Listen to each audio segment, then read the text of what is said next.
నుదుటిపై పెట్టుకునే సింధూరాన్ని హనుమంతుడు ఉళ్ళంతా ఎందుకు పూసుకున్నాడో మీకు తెలుసా?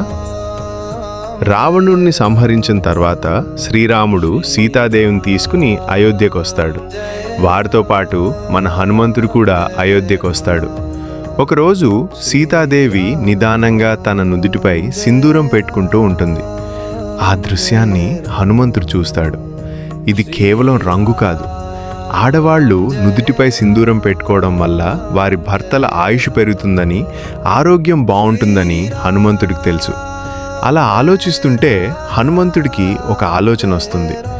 సీతమ్మ నుదుటిపై ఒక చిన్న బొట్టు పెట్టుకుంటే నా రాముడికి ఇంత మేలు జరుగుతుందే, నేను ఉళ్ళంతా పూసుకుంటే ఇంకెంత మేలు జరుగుతుందో అని ఒక్క క్షణం కూడా ఆలస్యం చేయకుండా సింధూరాన్ని తన 2 చేతులతో తీసుకుని ఉళ్ళంతా పూసుకుంటాడు.